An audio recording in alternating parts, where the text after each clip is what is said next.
नमस्कार। GS prime की daily current affairs में आपका स्वागत है। चलिए शुरू करते हैं आज का सेशन।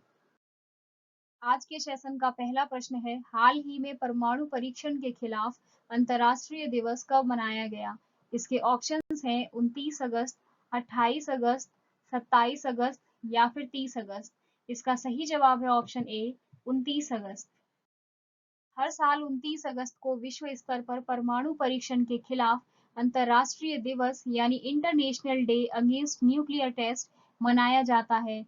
इस दिन का उद्देश्य परमाणु हथियार परीक्षण, विस्फोटों या किसी अन्य परमाणु विस्फोटों के प्रभावों के बारे में जागरूकता बढ़ाना और परमाणु हथियार मुक्त दुनिया के लक्ष्य को प्राप्त करने के साधनों के रूप में से एक के रूप में उनकी समाप्ति की आवश्यकता के प्रति जागरूक करना है। चलिए जानते हैं परमाणु परीक्षण के खिलाफ अंतर्राष्ट्रीय दिवस के इतिहास को।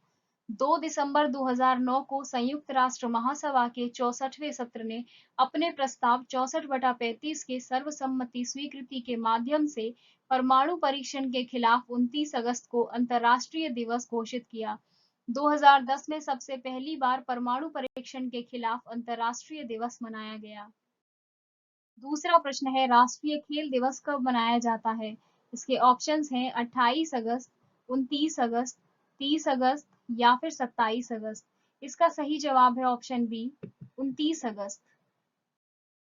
हर साल 29 अगस्त को भारत में राष्ट्रीय खेल दिवस के रूप में मनाया जाता है।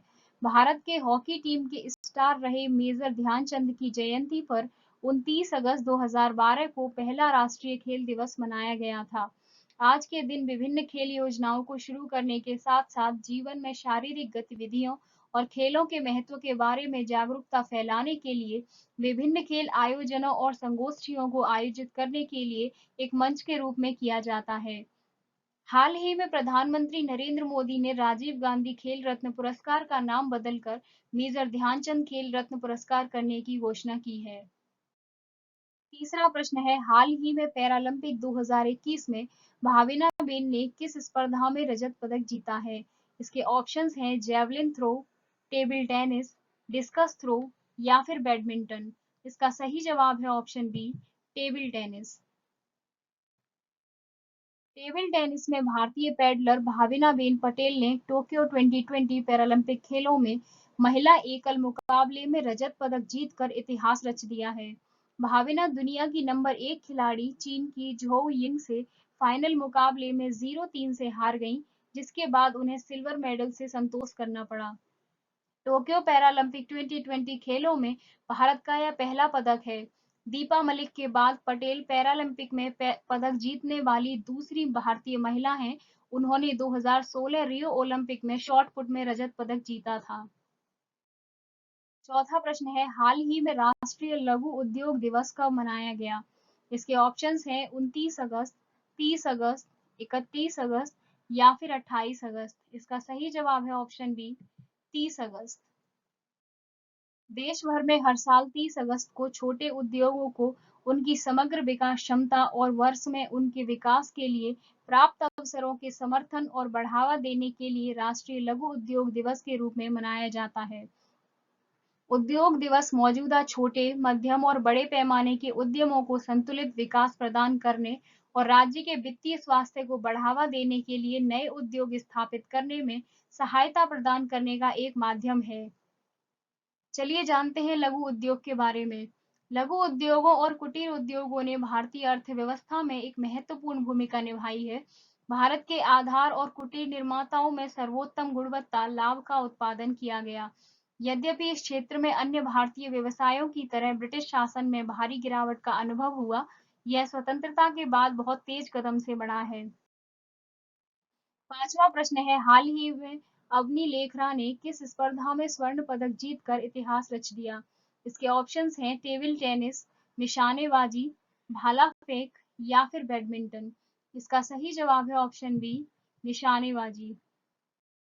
निशानेबाज अवनी लेखरा ने इतिहास रच दिया है क्योंकि वह पैरालंपिक में स्वर्ण पदक जीतने वाली पहली भारतीय महिला बनी जिन्होंने R2 महिलाओं की 10 metre air rifle standing SH-1 event में पोडियम के शीर्ष पर अपनी जगह बनाई। जयपुर के 19 वर्षीय जिन्होंने 2012 में एक कार दुर्घटना में रीढ़ की हड्डी में चोट लगी थी, ने विश्व रिकॉर्ड के साथ कुल 249.6 की बराबरी की, जो एक नया पैरालंपिक रिकॉर्ड भी है।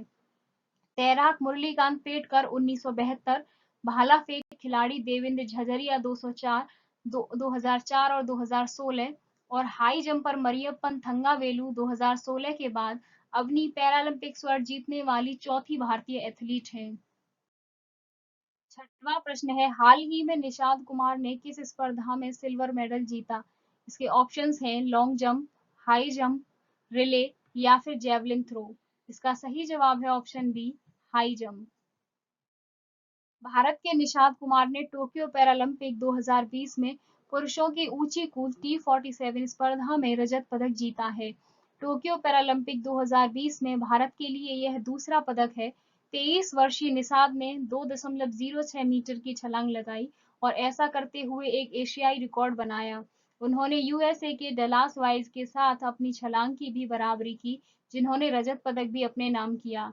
एक अन्य अमेरिकी रॉड्रिक टाउनसेंड ने 2.15 मीटर की विश्व रिकॉर्ड छलांग के साथ स्वर्ण पदक जीता। T47 वर्ग एक तरफा ऊपरी अंक होने वाले एथलीटों के लिए है, जिसके कारण उनका कंधे, कोहनी और कलाई पर कार्य का कुछ नुकसान होता है। सातवां प्रश्न है, हाल ही में दुनिया के सबसे ऊंचाई वाले मूवी थिएटर का उद्घाटन कहाँ हुआ? इसके ऑप्शंस हैं उत्तराखंड, लद्दाख, हिमाचल प्रदेश या फिर अरुणाचल प्रदेश। इसका सही जवाब है ऑप्शन बी, लद्दाख। हाल ही में लद्दाख में दुनिया के सबसे ऊंची मूवी थिएटर का उद्घाटन किया गया है।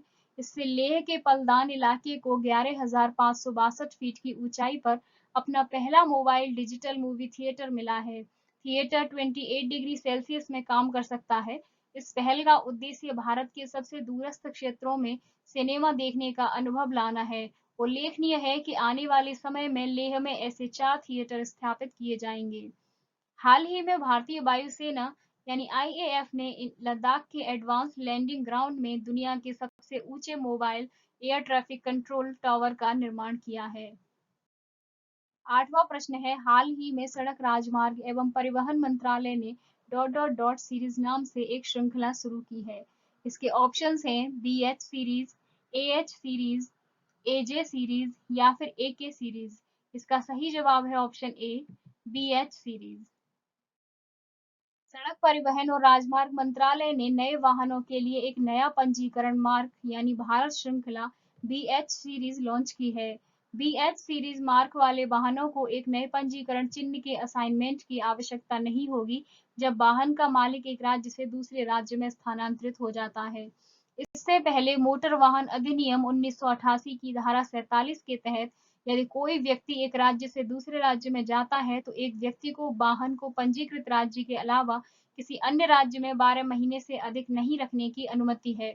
लेकिन नए राज्य पंजीकरण प्राधिकरण के साथ एक नया पंजीकरण 12 महीने के निर्धारित समय के भीतर किया जाना है। नौवां प्रश्न है, हाल ही में आर्मी स्पोर्ट्स इंस्टीट्यूट पुणे के नाम बदलकर क्या रखा गया है? इसके ऑप्शंस हैं Narendra Modi stadium, Neeraj Chopra stadium, Atal stadium या फिर अरुण जेटली स्टेडियम। इसका सही जवाब है option B, Neeraj Chopra stadium. रक्षा मंत्री राजनाथ सिंह ने पुणे स्थित सेना खेल संस्थान यानी आर्मी स्पोर्ट्स इंस्टीट्यूट के दौरे के दौरान सेना खेल संस्थान स्टेडियम का नाम नीरज चोपड़ा स्टेडियम रखा। भारतीय सेना का फोकस 11 विषयों में होनहार खिलाड़ियों की पहचान करना और उन्हें प्रशिक्षित करना है। भारतीय सेना का मिशन ओलंपिक कार्यक्रम 2001 में ओलंपिक और अन्य अंतर्राष्ट्रीय आयोजनों में पदक विजेता प्रदर्शन देने के इरादे से शुरू किया गया था। नीरज चोपड़ा ने टोक्यो ओलंपिक में भाला फेंक स्पर्धा में भारत के लिए स्वर्ण पदक जीता है। नीरज ने अपने पहले प्रयास में 87.03 मीटर के थ्रो के साथ प्रतियोगिता को समाप्त कर दिया। अपने दूसरे में उन्होंने इसे 87.58 मीटर तक सुधारा और यह गोल्डन थ्रो निकला। भारतीय एथलेटिक्स महासंघ ने फैसला किया है कि ओलंपिक स्वर्ण पदक विजेता नीरज चोपड़ा के सम्मान में हर साल 7 अगस्त को भाला फेंक दिवस होगा। डिजिटल बैंकिंग धोखाधड़ी के खिलाफ लोगों को आगाह करने के लिए भारतीय रिजर्व बैंक ने एक जन जागरूकता अभियान शुरू किया है। नए अभियान के लिए आरबीआई ने ओलंपिक स्वर्ण पदक विजेता नीरज चोपड़ा को अनुबंधित किया है। आज के सेशन का अंतिम और 10वां प्रश्न है, अफ्रीकी मूल के लोगों के लिए अंतर्राष्ट्रीय दिवस कब मनाया जाता है? इसके ऑप्शंस हैं 28 अगस्त, 29 अगस्त, 30 अगस्त या फिर 31 अगस्त। इसका सही जवाब है option D, 31 August.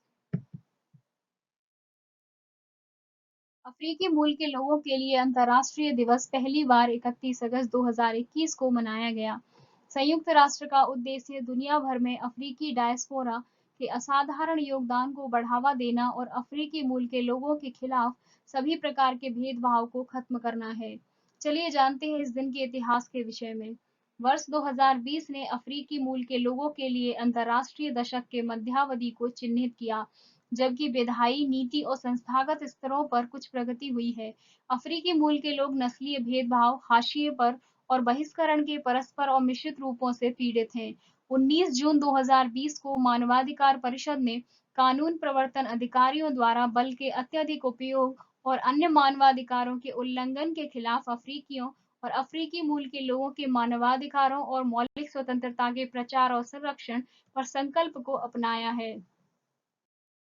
Thanks for watching. Please like, share and subscribe.